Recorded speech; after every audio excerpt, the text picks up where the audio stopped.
আরেকটা সন্ত্রাসবাদীর বাড়ি উড়িয়ে দেওয়া হলো, আমির নাজিরের বাড়ি ধ্বংস করে দেওয়া হলো। চেনেন এদেরকে, চিনিয়ে দিই। নাম শুনেছেন, আমির নাজির। পুলওয়ামায় বিস্ফোরণে উঠল জঙ্গির আস্তানা। যারা পুলওয়ামার এই সন্ত্রাসবাদী হামলায় 0.0001% সাহায্য করেছে, তাদের প্রত্যেকের বাড়ি উড়িয়ে দেবে ভারত।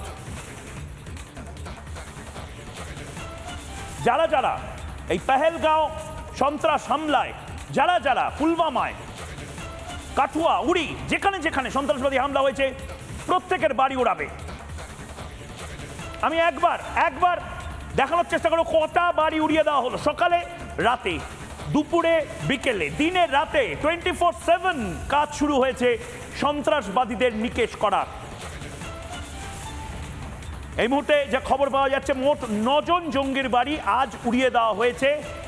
অনেকে সেই জঙ্গির বাড়ি থেকে বিভিন্ন কিছু সামগ্রী খুঁজে পেতে, অন্তত কিছু যদি পড়ে থাকে সেটা ওঠানোর চেষ্টা করছেন, কিন্তু একটা কিছু আর রেখে দেওয়া হবে না।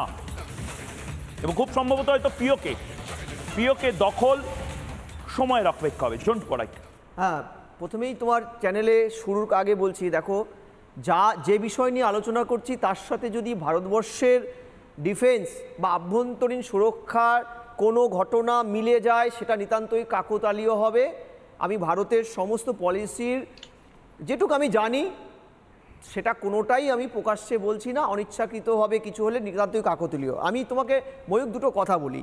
1 জানুয়ারি 2024 সেই সময় কবি সাংবাদিক আহমেদ ফারহাদ সাহা অ্যারেস্ট হলো। কাশ্মীর, পাক অকুপাইড কাশ্মীরের পাকিস্তানের নাগরিক কবি।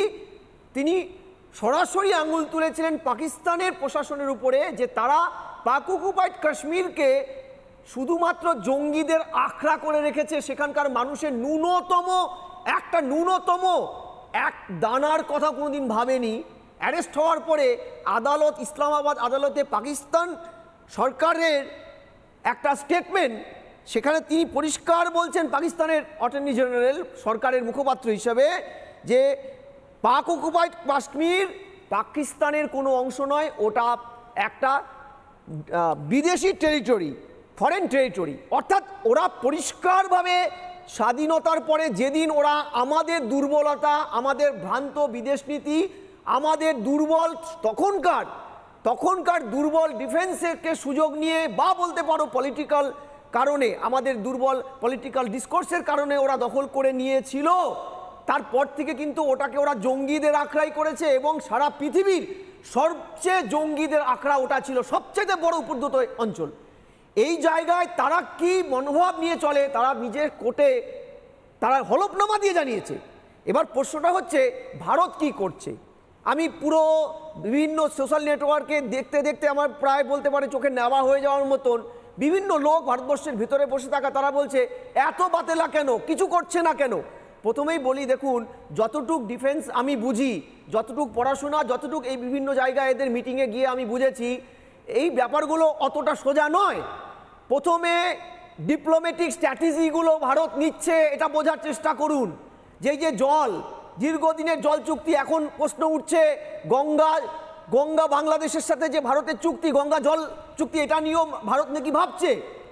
এই জল চুক্তি প্রাকৃতিক রিসোর্সকে বন্ধ করে দিয়ে স্ট্র্যাটেজিক্যালি এগিয়ে যাওয়া, সেকেন্ড টু সেকেন্ড নিজের ছোট ছোট পকেট রুট ভেতরে কাশ্মীরকে কেন্দ্র করে যে কতগুলো পকেটে একদম এন্টায়ার পাকিস্তানের মডিউলগুলো ঢুকে গেছে, কিংবা ওয়েস্ট বেঙ্গলও যে মডিউলগুলোর অস্তিত্ব আমরা পাচ্ছি।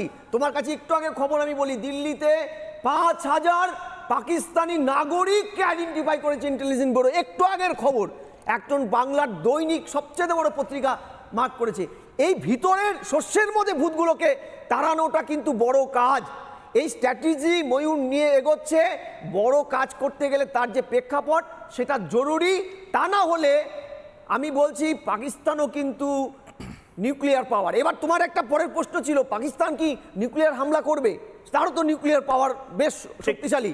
আমি তোমায় বলি, নিউক্লিয়ার ওয়েপেন্স লাস্ট কত বছরে পৃথিবীর কোন দেশ কার উপরে ব্যবহার করেছে তার হয়তো কাছে পিঠে তোমার কোনো উদাহরণ জানা নেই। কারণ নিউক্লিয়ার ওয়েপেন্স ব্যবহার করতে গেলে যে জাতীয় আন্তর্জাতিক যে বিভিন্ন ধরনের ক্রাইটেরিয়া ফুলফিল করতে হয়, সেটা ভারতেরও নেই, চীনেরও নেই, আমি দায়িত্ব নিয়ে বলছি পাকিস্তানের তো এই মুহূর্তে নেই।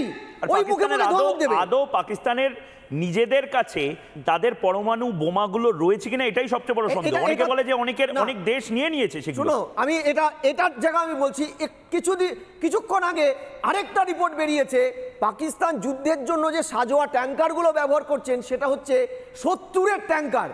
চীন, বন্ধু চীনও নাকি তাকে এই জায়গায় সাহায্য করতে পারছে না, বিকজ আর্থিক জায়গাটা, চীন তো একটা অস্ত্র ব্যবসায়ী, সে তো আর মুখ দেখে বন্ধু চীনকে দেবে না।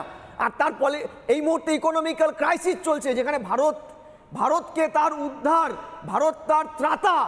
ফলে আমি তোমায় পরিষ্কার বলছি, এই যুদ্ধে তারা দেখাচ্ছে হয়তো প্রচুর মেশিনারিজ, প্রচুর নিউক্লিয়ার ওয়েপেন্স, কিন্তু এগুলো এতটাই পুরনো যে এগুলো দিয়ে ভারতের অত্যাধুনিক 5 জেনারেশন মডেলের সাথে লড়াই করতে ওরা কয়েক ঘন্টার মধ্যে ভ্যানিশ হয়ে যাবে। আমি তোমাকে পরিষ্কার বলছি, আপাতত ভারতের দুমুখো চাল, ভারতের ভেতরে বসে থাকা এক ঝাঁক দেশদ্রোহী, তাদেরকে আইডেন্টিফাই করে তাদেরকে ডিসকার্ড করা, দেশ থেকে তাড়ানো যেমন একটা বড় কাজ, আরেকটা কাজ হচ্ছে এই যে ডিপ্লোম্যাটিক স্ট্র্যাটেজিগুলোকে নেওয়া, জল বন্দর থেকে শুরু করে সীমা সুরক্ষা, এই যে বাংলাদেশের সাথে এখন ভারত বাংলাদেশের যে গঙ্গা চুক্তি রিনিউয়াল, আমি বলছি তোমাকে কাল পরশুর মধ্যে এটা তোমরা আপডেট দেবে, এই রিনিউয়ালটা কিন্তু তারা করতে যাচ্ছে। অর্থাৎ আর ভারতের কিন্তু এই জোরাগ্রস্ত বিদেশ নীতি থাকবে না, ভারত বুঝিয়ে দিয়েছে। আমরা বসুন্ধরা কুটুম্বকম মানি, কিন্তু কখনো যদি আমাদের গায়ে আঁচড় দিয়ে চড় থাপ্পড় মারা হয়, আমাদের ধর্মীয় অনুভূতিকে আঘাত করা হয়, ভারতীয়ত্বকে আঘাত করা হয়, ভারতীয় আত্মাকে অপমান করা হয়, আমরা যে জরাগ্রস্ততার থেকে বেরোতে পারি তার দেখানোর সময় কিন্তু এখন এসে গেছে। ঠিক নানা ধরনের কন্টেন্ট দেখার জন্য লাইক করুন, শেয়ার করুন আমাদের ফেসবুক পেজ, সাবস্ক্রাইব করুন আমাদের ইউটিউব চ্যানেল। পাশাপাশি অন্যান্য ব্রেকিং নিউজের জন্য অবশ্যই চোখ রাখুন রিপাবলিক বাংলায়।